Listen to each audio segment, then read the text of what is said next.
விஜய் அவரோட வெற்றியை பார்த்து கண் கலங்கி இருக்காங்களா சங்கீதா அவங்களோ, கணவரை நினைச்சு பெருமைப்பட்டிருக்காங்களா?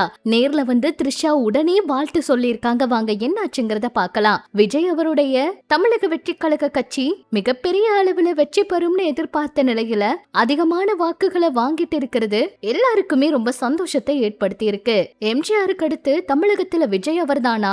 977க்கு அப்புறமா விஜய் அவர் தான் இப்படி ஒரு அதிசயத்தை நிகழ்த்தி இருக்காரா அப்படிங்கிற பலரும் ஆச்சரியப்பட்டு அவருக்கு வாழ்த்துக்களை சொல்லிக்கிட்டு இருக்காங்க. இந்த நிலையில பதவியேற்பு விழாவில சங்கீதா அவங்க வருவாங்களா அப்படிங்கிற மாதிரி கேள்விகளும், அவங்க இந்த ஒரு வெற்றியை பார்த்து ரொம்ப கண் கலங்கி விஜய் அவருக்கு எல்லாமே நல்லதா நடக்கும்னு ரொம்ப சந்தோஷப்பட்டிருக்கிறதாகவும் தகவல் வெளியாச்சு. இதை தொடர்ந்து இவரோட வெற்றி ஆரம்பத்திலேயே த்ரிஷா அவங்க நேர்ல வந்து விஜய் அவருக்கு வாழ்த்து சொல்லிட்டு போயிருக்காங்க. அது மட்டும் இல்லைங்க, த்ரிஷா அவங்களுக்கு பிறந்த நாள் வேற. சமீபத்துல த்ரிஷா அவங்களோட வந்த நிறைய தேவையில்லாத விஷயங்களுக்கு விஜய் அவரும் சரியான பதிலடியை கொடுத்திருந்தாரு. அந்த வகையில இன்று பிறந்த நாள், அதுவுமா அவங்களுக்கு இது ஒரு சந்தோஷமான விஷயமாவும் இருக்கு. இந்த மாதிரி தாவேகா முன்னிலையில இருக்கிறத பார்த்ததுமே த்ரிஷா அவங்க ரொம்ப சந்தோஷப்பட்டு போயிருக்காங்க.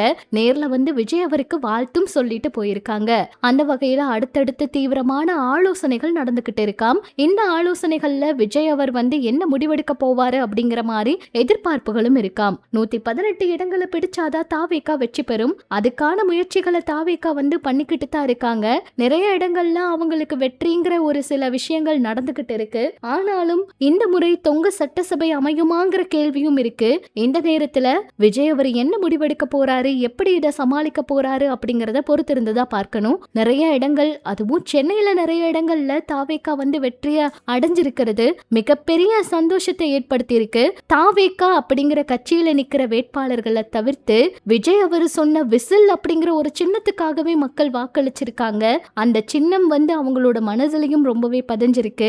விஜய் அவரு இந்த அளவுக்கு வெற்றியை வந்து படிப்பாருன்னு யாருமே ஆரம்பத்துல எக்ஸிட் போல்ல கூட இந்த விஷயங்கள் வெளியாகல.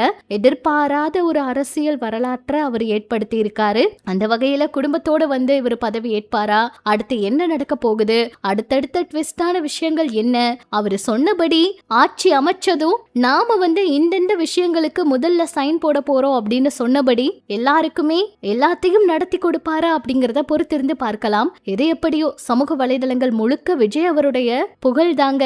எங்க பார்த்தாலும் அவரை தான் கொண்டாடிக்கிட்டு இருக்காங்க. நம்ம சார்பாகவும் வாழ்த்துக்களை தெரிவிச்சுக்கலாம். இது பற்றி உங்களோட கருத்துக்களை சொல்லுங்க.